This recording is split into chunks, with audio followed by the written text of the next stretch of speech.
The sun was beating down on the concrete sidewalk, creating a shimmering haze over the busy city street. It was one of those afternoons where the heat seemed to rise right off the pavement, sticking to your skin and making the air feel heavy and thick. Most people were rushing from one air-conditioned building to another, their heads down, trying to escape the glare. But for the man walking slowly along the edge of the curb, the heat felt grounding. It made him feel real. He pulled the brim of his baseball cap down lower over his eyes. It was an old cap, faded to a dull shade of blue, the fabric fraying at the edges. He adjusted the collar of his flannel shirt. It was too warm for flannel, but that was the point. He needed to look uncomfortable. He needed to look like someone who didn't have anywhere better to be. Underneath the shirt, he wore a plain gray t-shirt that had seen better days. His jeans were loose and worn at the knees, and his sneakers were dusty, as if he had been walking for miles. To anyone passing by, he was just another anonymous face in the crowd. Maybe a guy down on his luck. Maybe someone between jobs. Just a weary soul trying to get through the day. No one stopped to ask for an autograph. No one pulled out a phone to snap a picture. No one looked twice. And that was exactly what he wanted. Keanu Reeves let out a long breath. He felt like he had been holding in for months. Being famous was a strange, heavy thing. It was like living in a glass house where everyone could see in, but no one could really touch you. People loved the idea of him. The characters he played on screen, the guy who jumped off buildings and fought bad guys. But they didn't know the quiet moments. They didn't know the man who just wanted to drink a cup of coffee in peace. He had spent the morning driving around in his car, just watching the city. He saw people rushing to work, saw delivery trucks double parked, saw kids laughing outside a convenience store. It all looked so normal. It all looked so inviting. He realized he missed it. He missed the simplicity of just being a person. So he parked his car a few blocks away and changed his clothes in the back seat. He left his wallet in the glove compartment. Taking only a small amount of cash he had crumpled up in his pocket. He wanted to see if he could still exist in the world without the fame attached to him like a shadow. He walked past a movie theater. On the marquee, there was a poster for his new film. His face, larger than life, looked down at the street with a serious expression. He stopped for a second and looked at it. It felt like looking at a stranger. That man on the poster was a hero. The man standing on the sidewalk in the dusty sneakers just felt tired. He smiled a little to himself, a sad, private smile, and kept walking. His stomach gave a small growl. He realized he hadn't eaten anything since the night before. He wasn't looking for a fancy restaurant. He didn't want white tablecloths or a waiter who would recognize him and fawn over him. He wanted something real, something greasy, something loud. Up ahead, he saw a neon sign buzzing in the daylight. It was a diner. The paint on the outside was peeling a little, and the windows were smudged with fingerprints. Through the glass, he could see people sitting at a counter, laughing and talking. It looked perfect. He reached for the handle of the glass door. It wasn't a heavy, imposing door that made a statement. It was just a simple glass pane with a metal handle. He pulled it open. A bell above the door jingled, a light, cheerful sound that cut through the noise of the street. The air inside was cool and smelled amazing. It was a mixture of strong coffee, frying bacon, and sweet maple syrup. It was the smell of comfort. Keanu stepped inside and let the door swing shut behind him.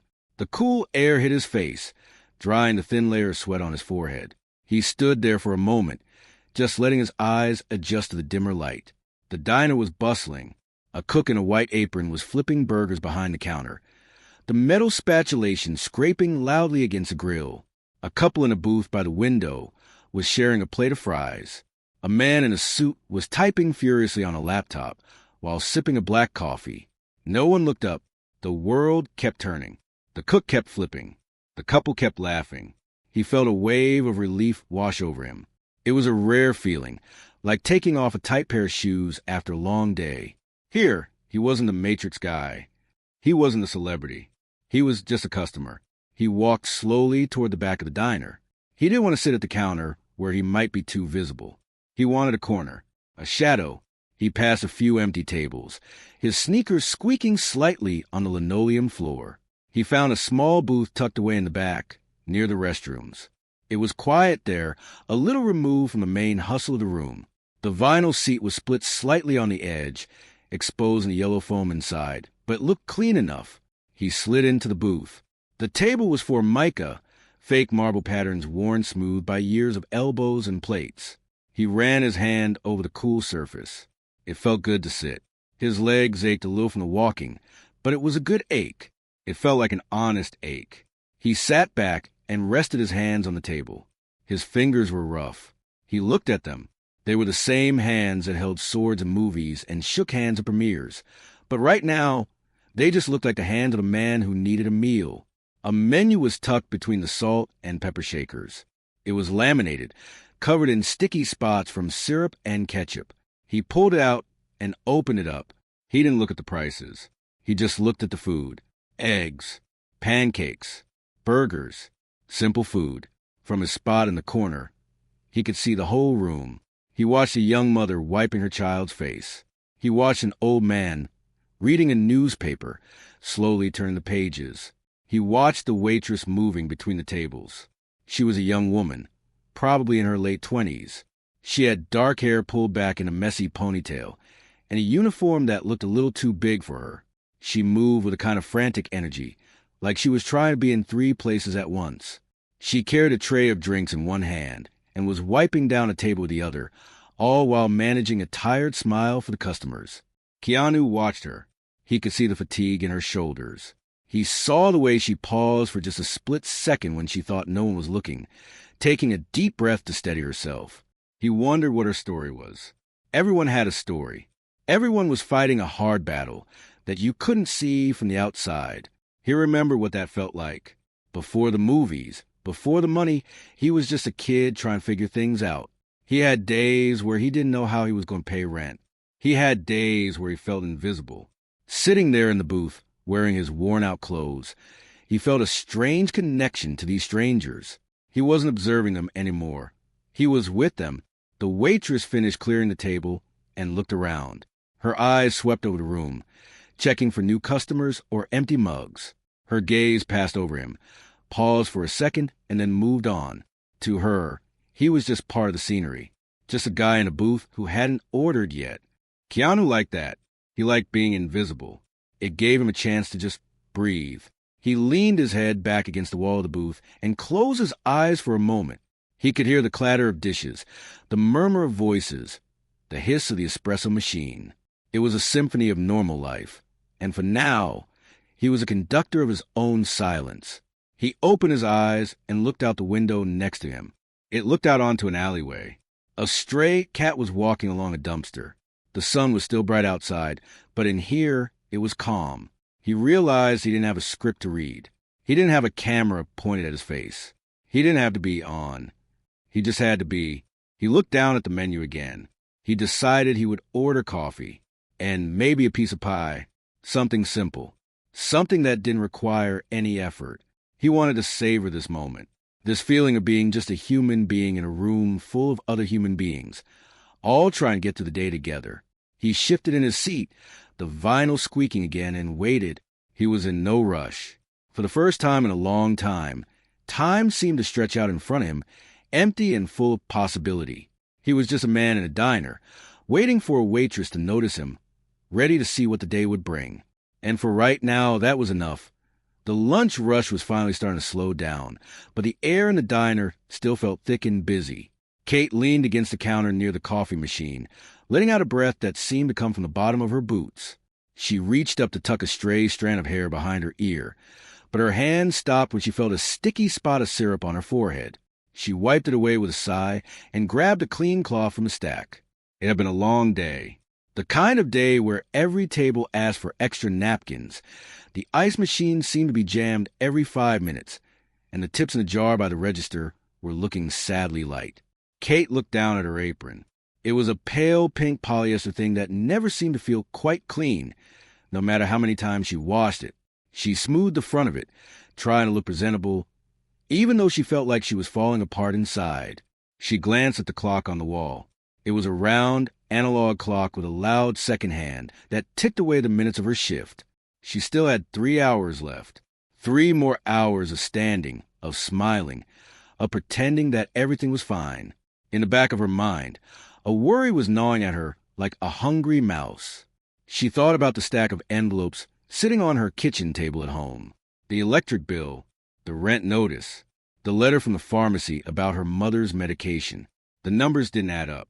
No matter how many extra shifts she picked up, no matter how many cups of coffee she poured, it felt like she was trying to fill a swimming pool with a teaspoon. She was 30 years old, and she was tired, not just physically tired, but deep down in her bones tired. "Table 4 needs a refill," the cook shouted from the kitchen window, sliding a plate of burgers onto the metal counter. "On it," Kate called back, her voice sounding stronger than she felt. She grabbed the coffee pot and moved toward the front of the room. As she walked, she scanned the booths. Most of the customers were the usual lunch crowd, business people on their phones, students with laptops, construction workers in bright vests. They were all wrapped up in their own worlds, their own problems. Her eyes drifted to the back corner, to the booth where the man in the faded ball cap sat. He had been there for a little while now. He hadn't caused any trouble. He hadn't complained about the wait. He just sat there, quietly watching the room. Kate slowed her steps as she looked at him. He looked rough. His clothes were old and tired, much like her own.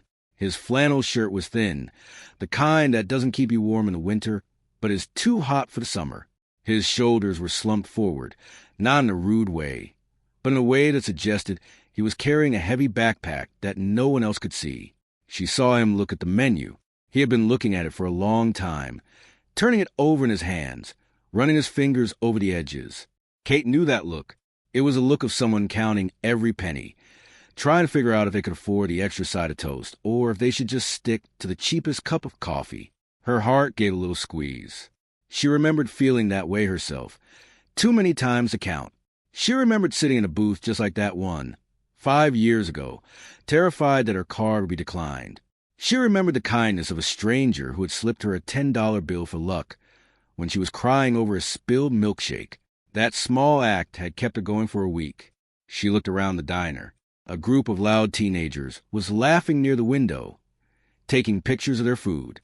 A man in a sharp suit was tapping his foot impatiently, checking his watch. The world was loud and demanding. But back there, in that quiet corner, was a man who seemed to have retreated into himself. He looked like he needed a win. He looked like he needed to remember that the world wasn't entirely cold. Kate made a decision. She wasn't going to treat him like just another ticket. She wasn't going to rush him or look at him with pity. She was going to treat him with dignity. She was going to give him the one thing she had plenty of today, even though she felt poor in everything else: kindness. She walked back to the coffee station and poured a fresh cup. She made sure it was hot, steaming hot. She looked at the display case under the counter. There were a few slices of apple pie left, covered with a plastic dome. They weren't the fancy kind you get in a bakery. They were simple, with a crumbled topping that looked a little dry. But to someone who was hungry, it was gold. She checked to make sure the manager, Mike, was busy in the office counting the delivery invoices.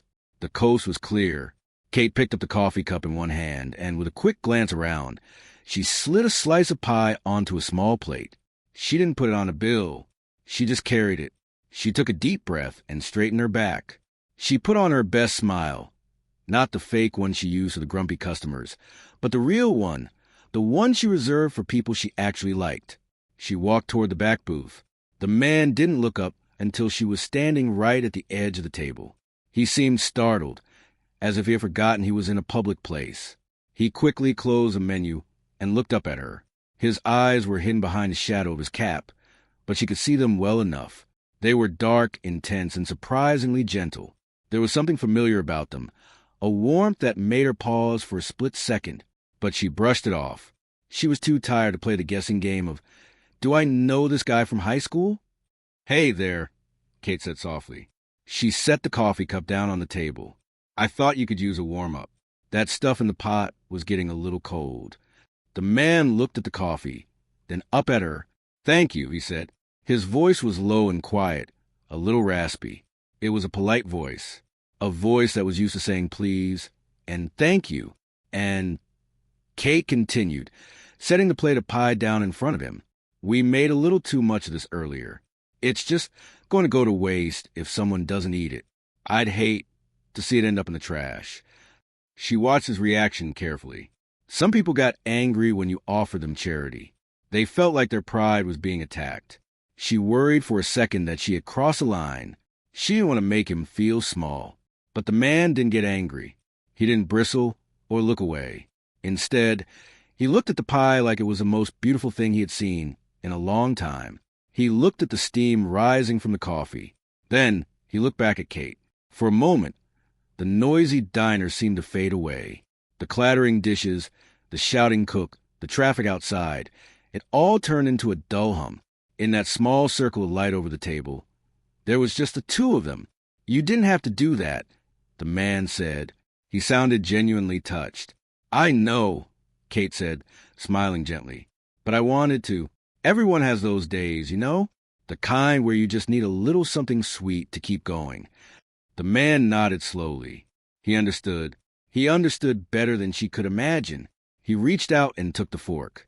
His hand was trembling, just a little bit. I'm having one of those days, he admitted softly. Me too, honey, Kate said, her voice dropping to a whisper. Me too. She felt a sudden connection to this stranger. They were two ships passing the night, both bobbing around in the same stormy sea. She couldn't fix his life. She couldn't pay his bills or solve his problems. But she could give him this. She could give him 10 minutes of peace and a slice of apple pie. And maybe, just maybe, that would be enough to help him face the rest of the day. Enjoy, she said, stepping back. I'll be around if you need a refill. Thank you, he said again. This time, there was a thickness in his voice, an emotion that made Kate's heart skip a beat. Really, thank you. You're welcome, she said. She turned and walked away, heading back toward the chaos of the kitchen. As she walked, she felt a little lighter. The weight on her shoulders didn't disappear, but it felt a little more manageable. She realized that helping him had actually helped her. It reminded her that even when things are tough, you still have something to give. You still have the power to make someone else's day a little brighter. Behind her, in the quiet corner of the diner, the man picked up his fork. He took a bite of the pie. It was sweet and cinnamony, a little bit soggy, but it tasted like heaven. He chewed slowly, savoring the flavor. He took a sip of the hot coffee. It burned his throat just a little, but it felt good. It felt real. He watched Kate as she bustled around the room, wiping tables and laughing at a customer's joke. He saw the tiredness in her eyes, but he also saw the strength. He saw the kindness that she had hidden under that worn-out apron. He didn't know her name. He didn't know her story, but he knew that she had just given him a gift far more valuable than money. She had treated him like a human being when he felt like a ghost. And in that moment, sitting in a worn-out booth in a small city diner, the world didn't seem like such a lonely place anymore. The pie sat on the plate, a simple slice of apple comfort with a crumble topping that was slightly toasted on the edges. It wasn't fancy restaurant food. It was diner food, the kind that is made in big batches and sits under a glass dome until someone orders it. But to the man sitting in the corner booth, it looked like a masterpiece. He picked up his fork and took a bite. The crust was flaky, and the apples were soft and warm. A wave of cinnamon and sugar hit his tongue. It was sweet, perhaps a little too sweet, but in that moment, it was perfect. It tasted like the kind of dessert you eat on a rainy Sunday afternoon when you have nowhere else to be. He closed his eyes for a second, just letting the flavor settle in. It had been a long time since he had eaten something just because it tasted good, not because it was part of a diet plan or because he had to grab a bite between film sets. He took a sip of the coffee next.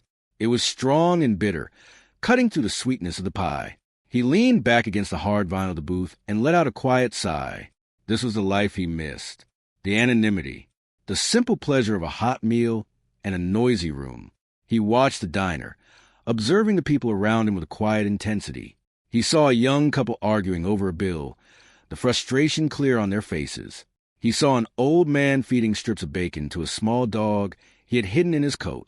He saw the tired waitress, the one who had brought him the food, moving from table to table like a dancer who knew the steps but was exhausted by the music. Her name was Kate. He had seen it on her tag, though he tried hard not to stare. She looked like she was carrying the weight of the world on her shoulders. Every time she stopped at a table, she put on a brave face, smiling and nodding, but when she turned away, the smile would drop. She would rub her lower back or press her hand to her forehead for just a second, trying to push away the fatigue. He knew that look. He had seen it in the mirror often enough. A few minutes later, he saw her walking toward him again. She was holding a coffee pot in one hand and a small pitcher of cream in the other. She stopped at his booth and looked down at his empty plate. "Looks like it hit the spot," she said. Her voice was kind, but there was a tiredness in it that tugged at his heart. "It was amazing," the man said truthfully. "Best I've had in a long time. Thank you again." Kate smiled, a genuine smile that reached her eyes this time. "I'm glad. It's the little things, right?" She set the coffee pot down on the table and leaned against the edge of the booth for a moment. She wasn't in a rush to get to the next table. She looked at him, really looked at him, taking in the worn-out clothes and the weary expression. "My shift is actually ending in about 10 minutes, she said softly. She looked around the diner to make sure no one was listening, then leaned in a little closer. "To be honest, that slice of pie was the last one. We can't keep it overnight, and my boss is really strict about throwing things away at the end of the day." The man looked at her, sensing where she was going.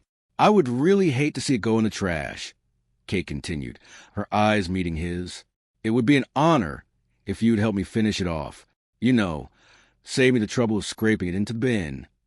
The man felt a lump form in his throat. He knew she was lying. He knew that diner policy probably didn't care about one slice of pie, and even if it did, she could have easily taken it home herself. She wasn't offering him the pie because she didn't want it. She was offering it to him because she thought he needed it. And she was clever enough to say it in a way that didn't make him feel like a charity case. She wasn't giving him a handout. She was asking him for a favor. She was treating him like a friend. She was giving him back his dignity. He looked down at the empty plate, then back up at her. He saw the kindness radiating from her. It wasn't the fake politeness of people who want something from you. It was pure human kindness. It was the kind of kindness that changes things. "Well," he said, his voice a little rough, "if it helps you out, I guess I can take another slice." Kate's face lit up. "Be right back." She turned and walked away, a little spring in her step now. She went to the display case, opened the glass door, and carefully picked up the remaining slice of pie. She put on a fresh plate, added a small dollop of whipped cream from a can, and brought it back to him.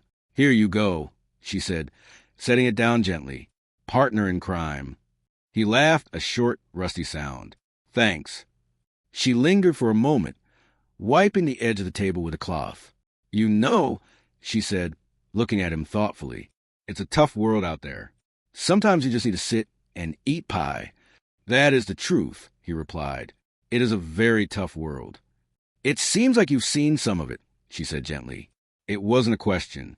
She didn't ask him where he was from or why he was dressed the way he was. She just accepted him as he was in that moment. "We've all seen some of it," he said. She nodded slowly. "Yeah, I guess we have. Well, you take your time. No rush. The coffee is on me, too. Just finish the pie for me." "I promise," he said. "I won't leave a crumb." Kate smiled one last time, gave him a small nod, and turned to go clear off a table across the room. The man watched her go. He looked at the second slice of pie in front of him. It felt heavy, but in a good way. It felt significant. He picked up his fork and took another bite. It was just as good as the first one. But as he ate, he found himself thinking less about the food and more about the woman. She was working hard, probably for very little money, dealing with rude customers and aching feet, yet she had taken the time to make sure a stranger in a corner booth felt like a human being. She didn't know who he was. She didn't know he could buy this entire diner without blinking. She just saw a man who needed a meal. That kind of purity was rare. In his world, everyone had an angle. Everyone wanted something. But Kate, she just wanted to be kind. He looked at his worn-out sneakers under the table. He thought about the cash in his pocket. It wasn't much, just a few bills he had grabbed for the day. But he knew he had to do something. He couldn't just leave a $20 bill. That wouldn't be enough. Not for this. Not for the way she had made him feel. He needed to let her know that her kindness mattered. He needed to show her that good things do happen to good people, even if it doesn't feel like it very often. He ate the pie slowly, savoring every bite. He drank the coffee until the cup was empty. He sat there in the quiet booth, listening to the hum of the refrigerator and the distant traffic outside, and he thought about what to do. He wanted to help her, but he wanted to do it in a way that didn't scare her or make her suspicious. He wanted to leave her with a gift, just like she had left a gift for him. He reached into his pocket and pulled out the folded 20. It was crinkled and warm. He looked at it, then looked toward the back office where the manager was probably sitting.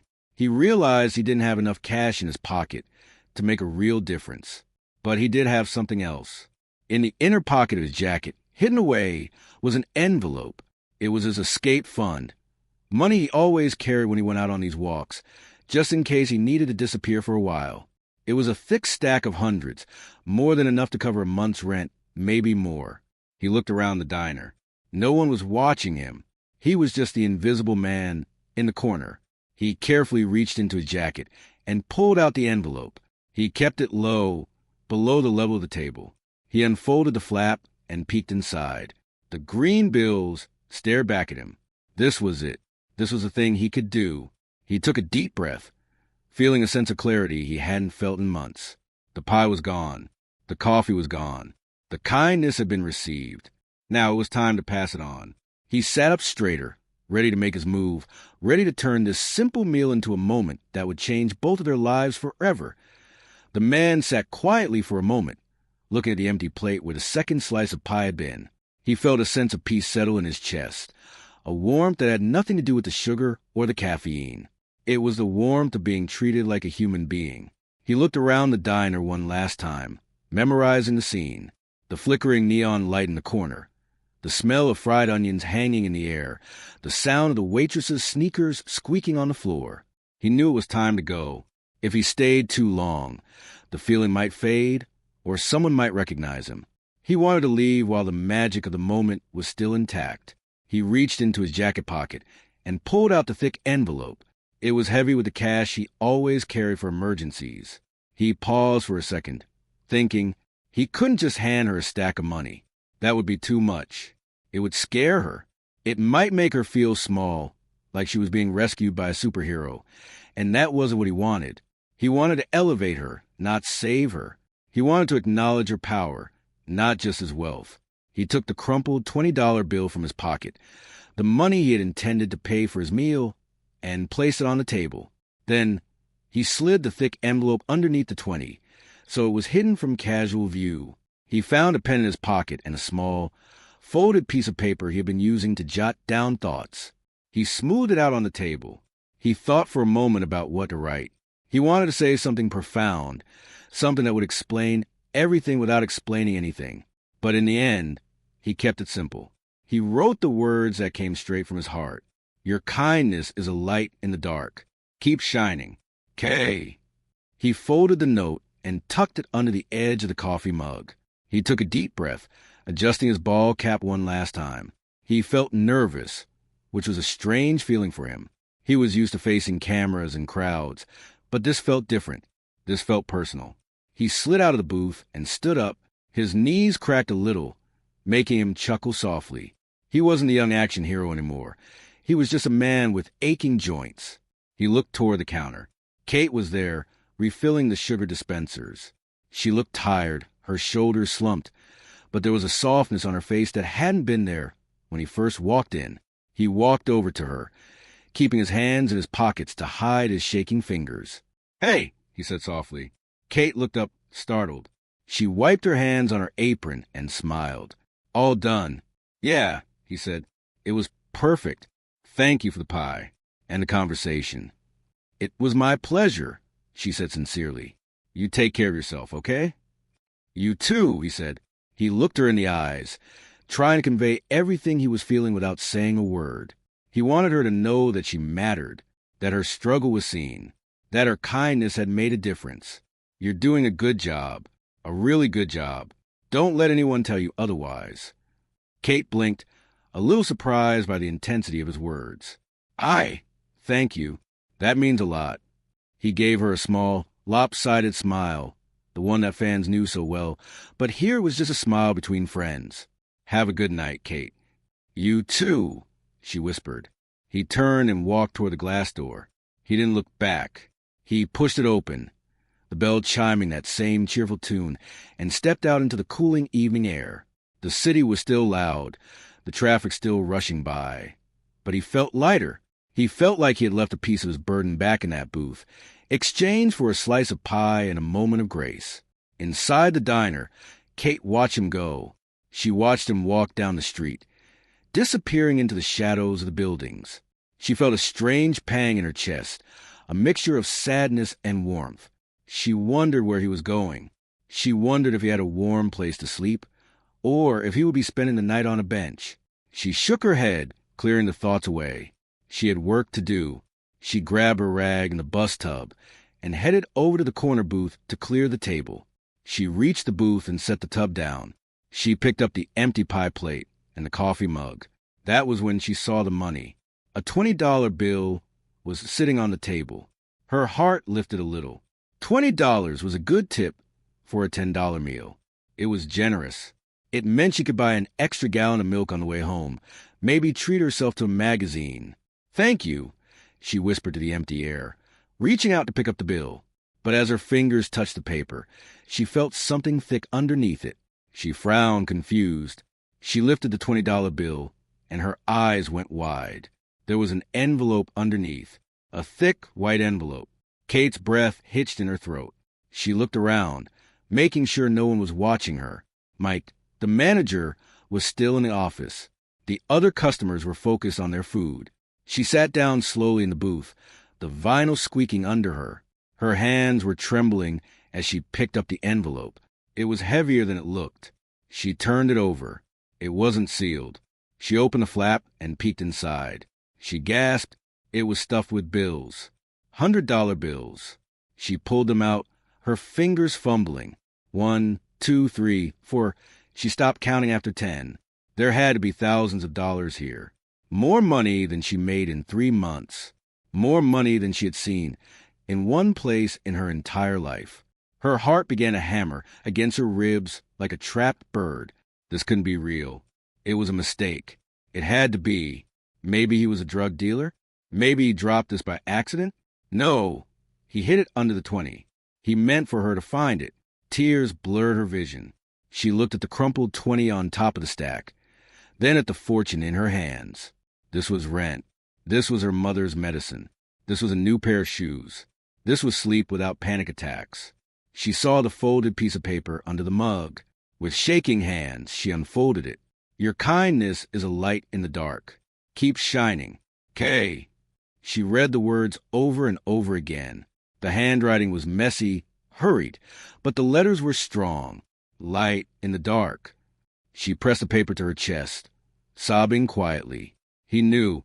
He didn't know her name, really, but he knew her struggle. He saw how hard she was trying, and he wanted to help. She wiped her eyes with the back of her hand, smearing a little bit of ketchup from the table onto her cheek, but she didn't care. She looked out the window, searching the street. She needed to see him.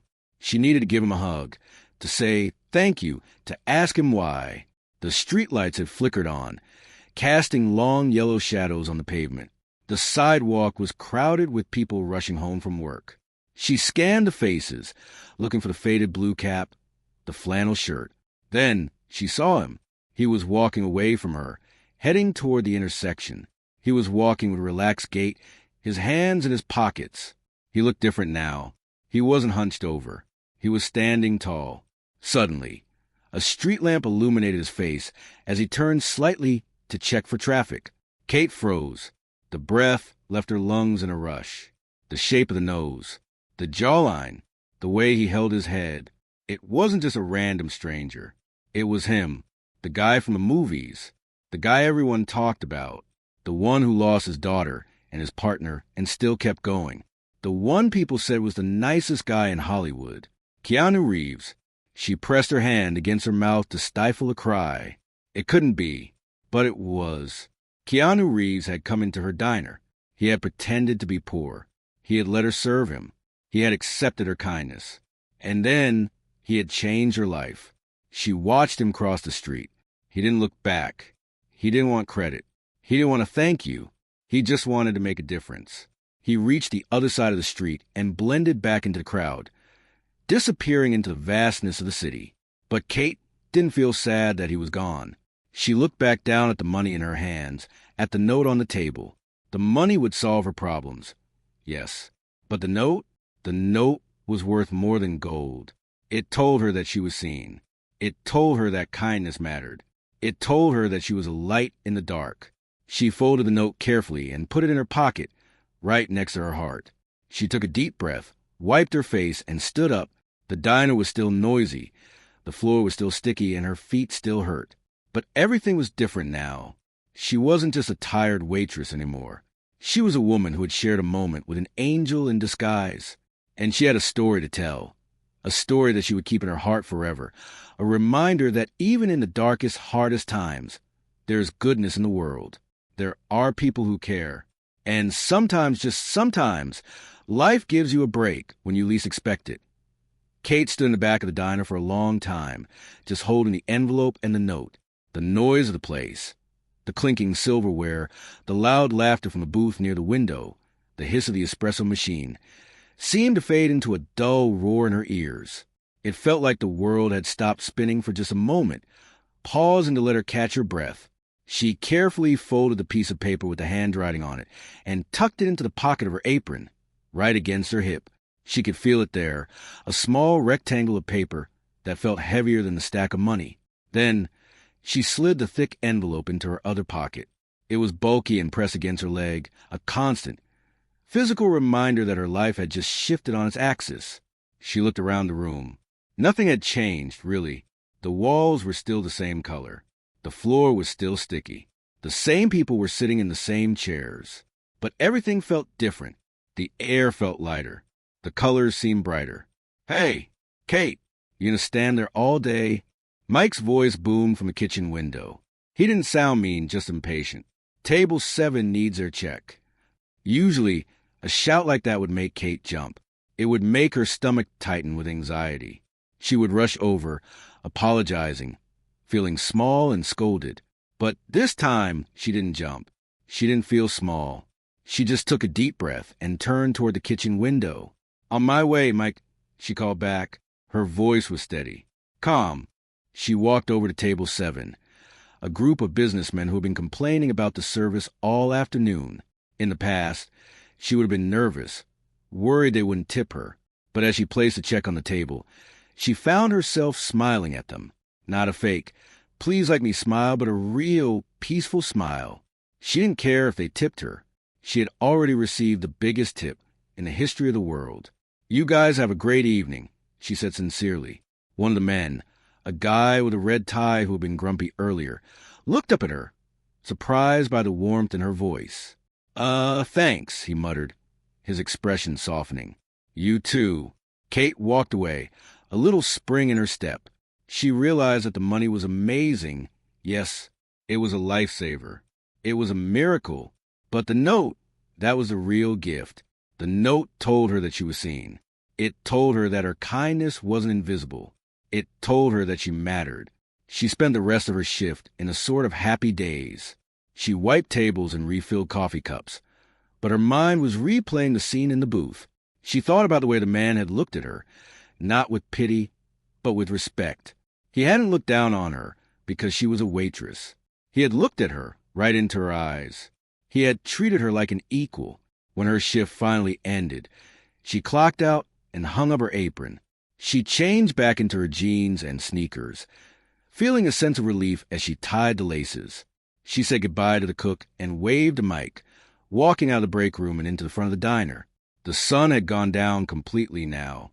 The city was lit up by streetlights and neon signs. It was a cool, crisp night. The air smelled like exhaust and garbage, mixed with a faint scent of baked goods from the bakery next door. To Kate, it smelled like freedom. She stepped out of the diner, pushing open the glass door and stepping onto the sidewalk. She didn't have to dread the walk to the bus stop anymore. She didn't have to do the mental math of how many dollars she had left in her bank account. She could just walk. She decided to walk the 20 blocks to her apartment instead of taking the bus. She wanted the time to think. She wanted to feel the pavement under her feet. As she walked, she thought about Keanu Reeves. She had seen his movies. She knew who he was. The whole world knew who he was. But meeting him in that quiet, unassuming way changed how she saw him. He wasn't just a celebrity. He was a man who understood pain. She knew a little bit about his life story from the magazines in the checkout aisle. Tragedies, loss, heartbreak. Maybe that was why he sat in that booth. Maybe he was tired of being the famous actor and just wanted to be Keanu the human being. And in that moment, she had given him something he couldn't buy. She had given him normalcy. She had given him a slice of pie and a listening ear. She realized then that kindness wasn't a one-way street. It wasn't just the strong helping the weak. It was two people connecting, lifting each other up. She had helped him just as much as he had helped her. She reached the stoplight at the corner and waited for the signal to walk. A woman was standing there next to her, looking at her phone with a stressed expression on her face. She was holding a crying baby and trying to balance a grocery bag. The woman looked exhausted, like she was 1 second away from breaking down. Kate looked at her. 6 hours ago, she would have felt sorry for her, but would have been too tired to do anything.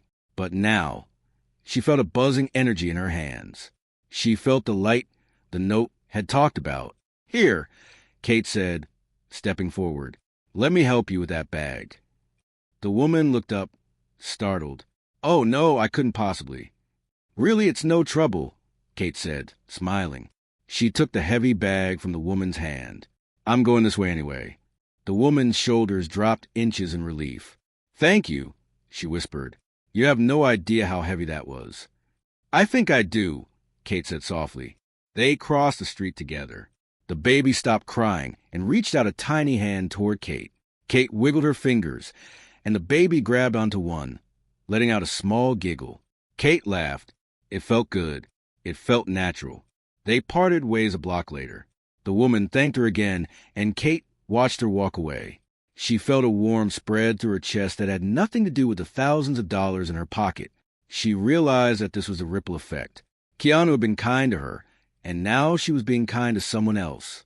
The light was passing from one person to another, cutting through the darkness of the city. She finally arrived at her apartment building. It was an old brick building with a buzzer that didn't always work. She climbed the 3 flights of stairs, her legs burning, but she didn't mind. She felt strong. When she unlocked her front door and stepped inside, the familiar smell of her home greeted her. It was a little messy. There were piles of laundry on the couch and dishes in the sink. But tonight, it didn't look like a mess. It looked like a home. Her mother was asleep in the armchair in the living room, the TV flickering quietly in the corner.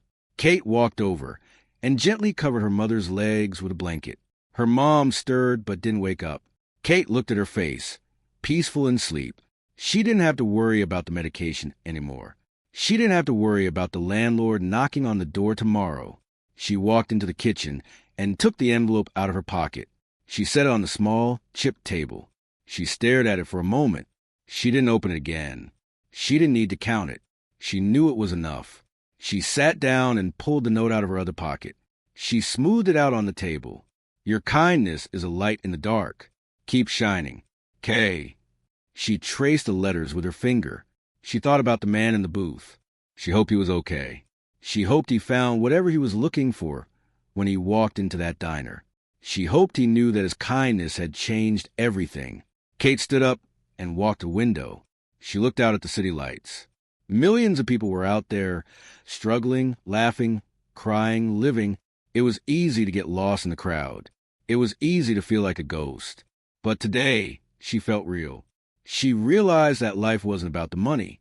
It wasn't about being famous. It was about the moments in between. It was about the slice of pie. It was about the shared look of understanding. It was about the choice to be kind when you are tired. She turned off the kitchen light and walked back to her bedroom, leaving the envelope on the table. She didn't need to touch it again tonight.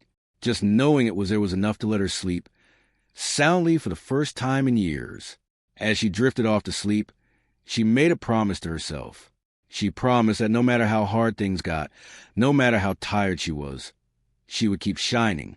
She would keep being the light, because she never knew who was sitting in the corner booth, watching, waiting for a reason to believe in the world again. And somewhere out there in a vast, sleeping city, a man in a faded ball cap was walking home, feeling a little lighter himself, knowing that he found exactly what he was looking for. He had found a friend.